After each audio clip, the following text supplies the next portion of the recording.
Welcome to Celebrity Facts on Wow Africa TV. This is your girl, Lady TLIB. Next to me, I have the one and only and awesome guy.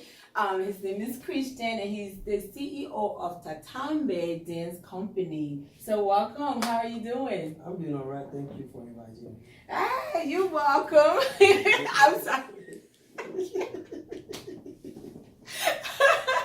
I'm sorry, he is an awesome guy, guys. Let me tell you, I just know him behind the scenes, so that's why I'm laughing. But it's just an honor to have you here for an interview, and thank you for accepting the invitation. Sure. So let's talk a little bit about Titambe. First of all, how did you start doing drumming and all of this work? How did you start? Well, I actually came from a family of music, so I pick up from there, and then started from church. Back home is when you're in the church, they have these little groups that perform occasions, stuff like that.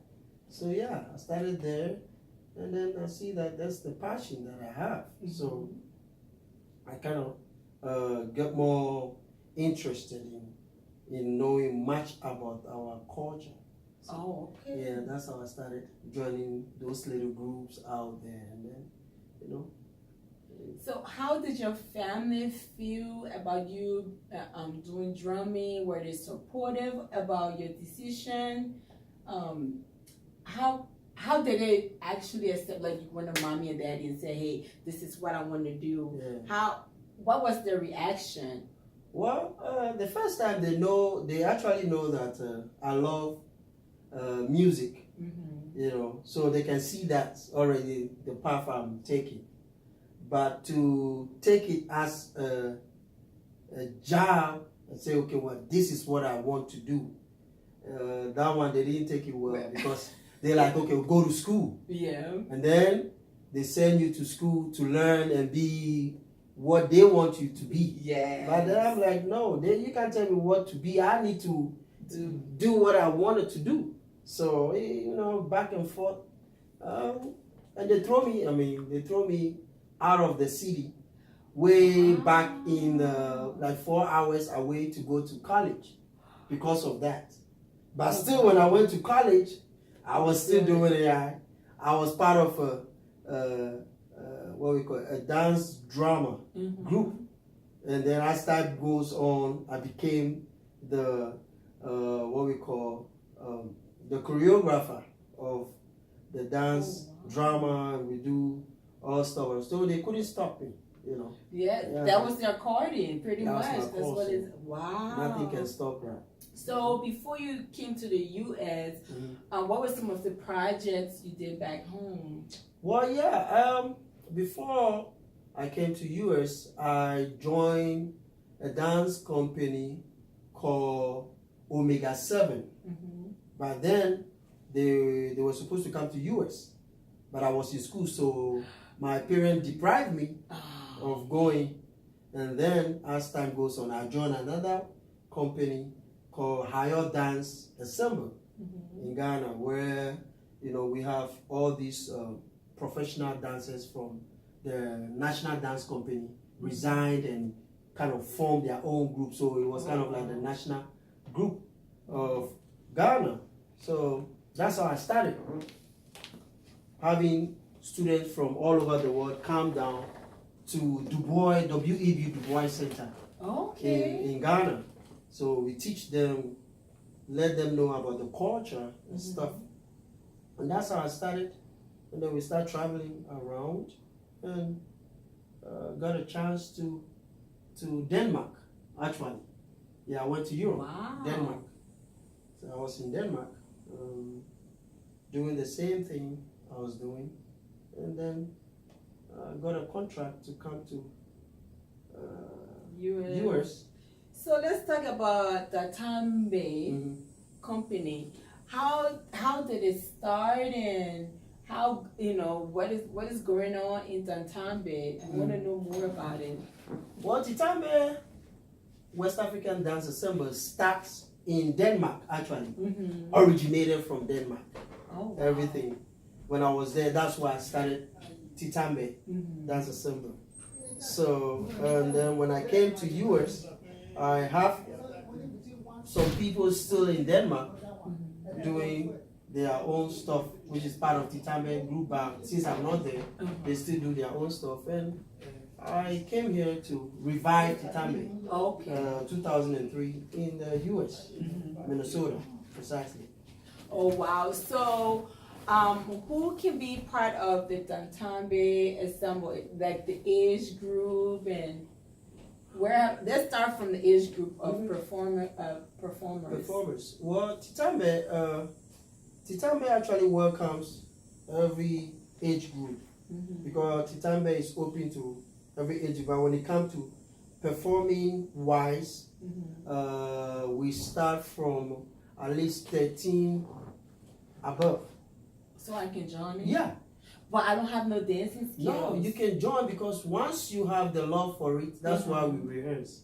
Okay. And sometimes you have to first join the class. I do workshop dance classes. So as you pick from there, you have the passion, and I can see that you have the passion. Then we can start to train you little by little to get you to. So what type of dances do you guys do? Do you do hip hop, jazz, ballet? What type of dances do you guys do in here?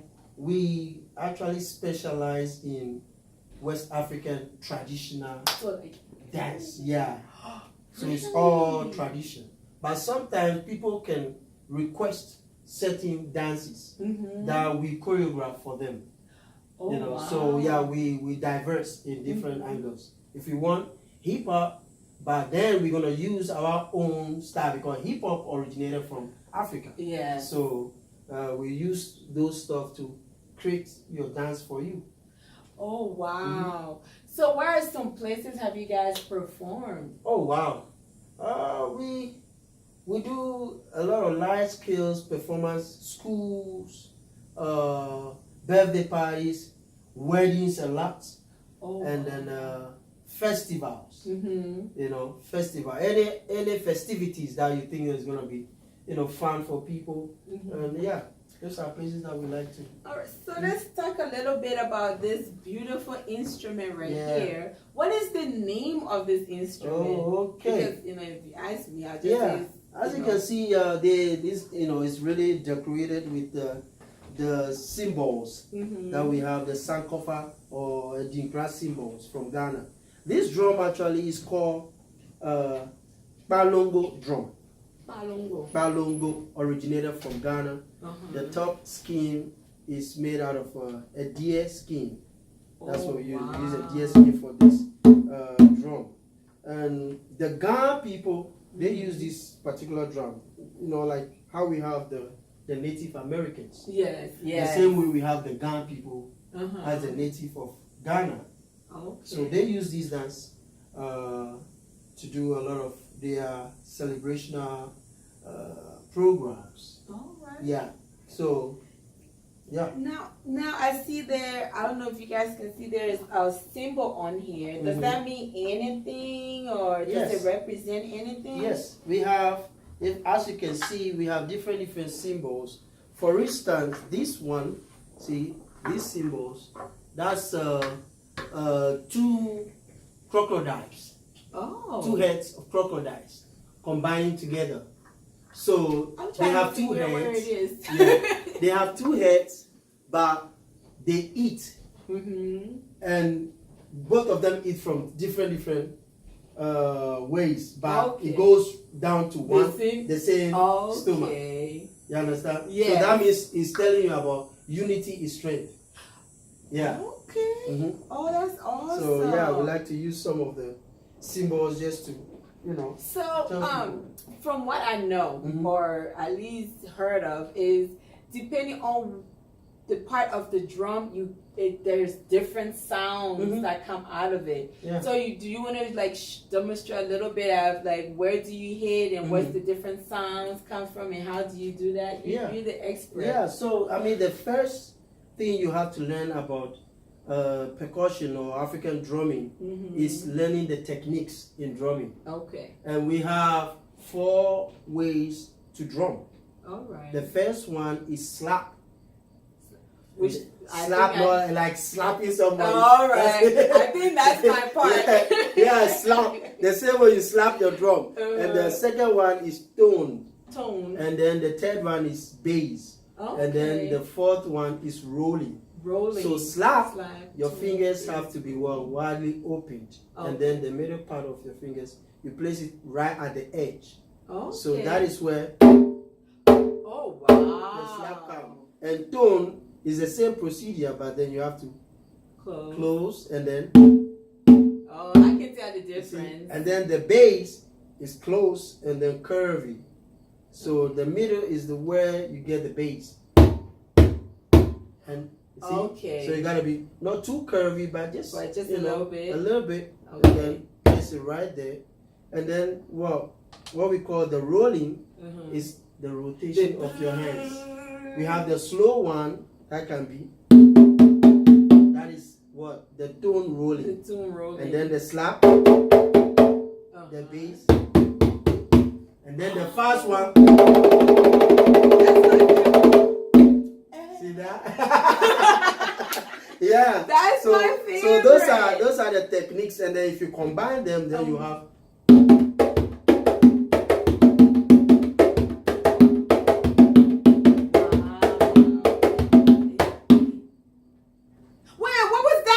That's another skill. That's a skill. That's once you know what to do. You can just like silence everything. Yeah, silence everything. Nice. I was enjoying that though. That's awesome. So total of going to school and being part of the companies and other dance groups. Yeah. How many years total have you been doing this professionally? Well, professionally, I have been doing this internationally for 16 years. Oh wow. Yeah. 16 years international. That's awesome. Yeah. That's awesome. So, do you teach young children how? I know you have the dance part, but for the beating drums part, do you have young, kids that are interested in doing stuff like this? Do you teach them, within the company? Yeah. We teach. We open arms to all kids, all level, because I like to teach kids because kids are our future leaders. So it's good to infuse what we already got into them. True. So when we are not there, they can take in charge of everything. So we do teach kids, we do teach adults, we teach everybody. There's no open to everybody. We open to everybody. So besides this drum, do you beat any other drums? Oh yeah. What are some of your skills that we don't know about? I do a lot of stuff. I do a lot of stuff. I play the talking drums.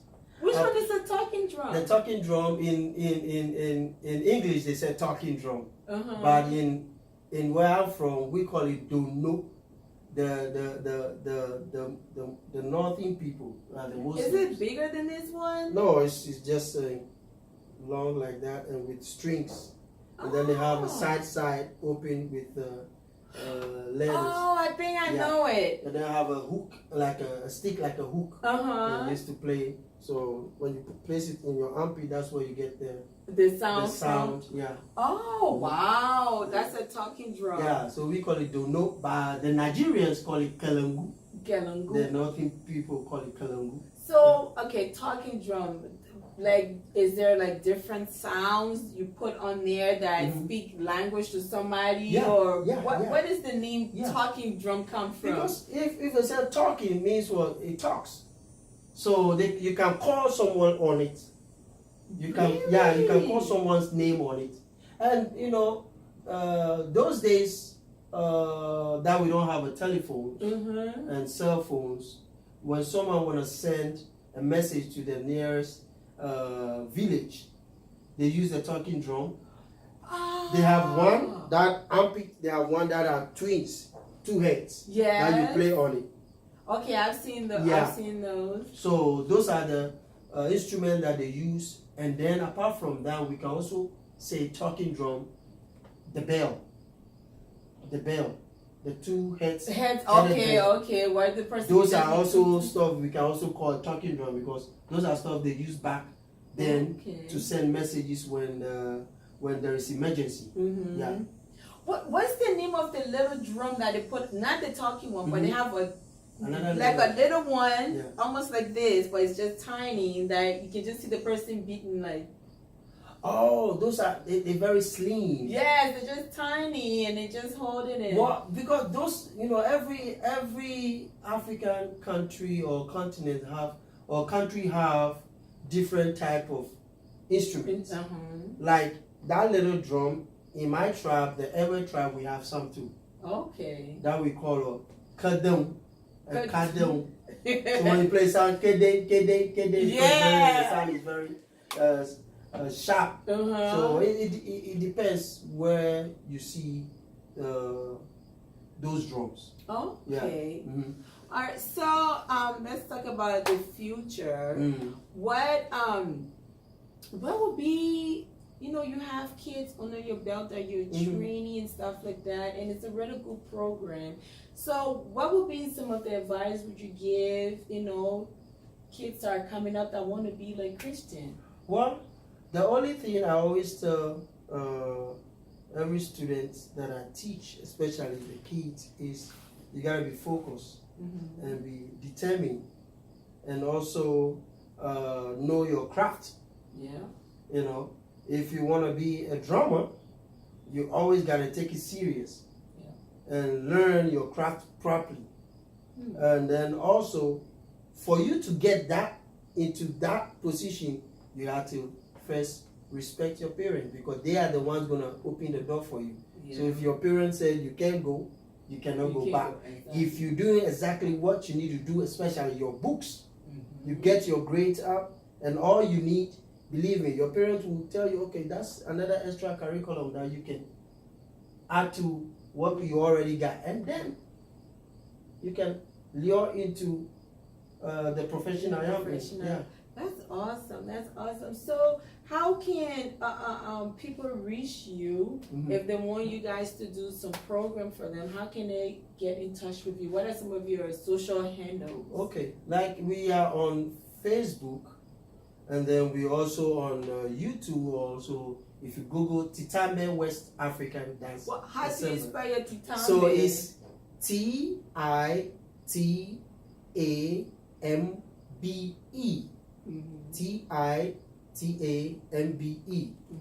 That's the spelling of Titambe.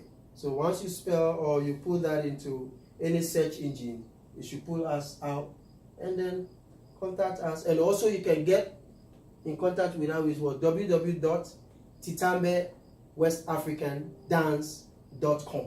Oh wow, that's awesome. So without can we get a little bit of drum beat? I know you did a little bit. Yes, I want to do my African dance. Well, first of all, you have to show me a move that I can do. Really? Why? Yes. Why not? I think I can dance. You can dance? I think so.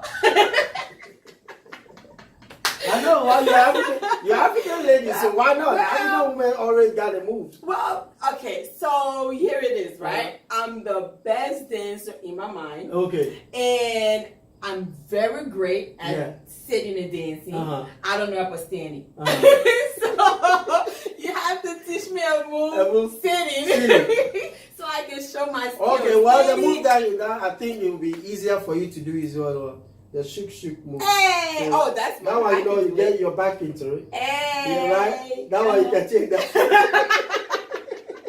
I can bluff with that one. Let's do. Well, first teach me how to do something on there before we did. So let's see. Can I touch your drum? Yeah, you can.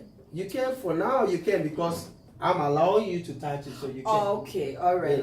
So the first thing you do here is we're just gonna do the rolling part. Okay. So the rolling. We're doing the tone, so your fingers are close together, and then try that. And now we're gonna do a little faster. Try that. Good. And now we're gonna do a bass, tone, bass. Bass. Hey! So it's very easy. It's very easy to learn. Once you know the the techniques, you should be good. Hold on, like this stuff takes a lot of like hand work. Like does it hurt when you're beating it? Well, once now I'm used to it, so it doesn't hurt because it's my job. Even if it hurt, you still gotta keep going. You still gotta keep going. Have there been any incidents that your hand was like really hurting and you were like, yes, can it be over? Yes. Especially when you're doing those festivals. Those festivals, they kind of put your time slots. So you play 20 minutes, you wait, and then you play 20 minutes. So yeah, those times takes you to somewhere you don't want to be. Yeah, Man, this is awesome. Yes. I'm so privileged to have you on here. Guys, please, I think I'm going to have to take some classes. Like, for real. I got to come and take some classes. Why not? So you guys, please contact him. Go on Titambe. WestAfricaDance.com. Go on there. Search them out. They're in Minnesota, right? Yeah. Minneapolis, Minnesota. Please go ahead. Contact them for your weddings, special occasions, and let them come and make your event more festive. Yes. So, but do you have any shout out before we say goodbye? Well, I wanna say thank you to Wild African Radio and TV station for inviting me here, and then I also wanna say thank you to my pastor, Pastor Van Dyke Noah, for praying and guiding me in spiritual welfare in terms of our job that we do. And the most thanks also go to God, who put me on. Yeah. Well, there you have it, guys. This is Celebrity Facts on Wild Africa TV. This is your girl, Lady TLIB. Take care, and we'll see you next time. Love, peace, and music. Bye-bye.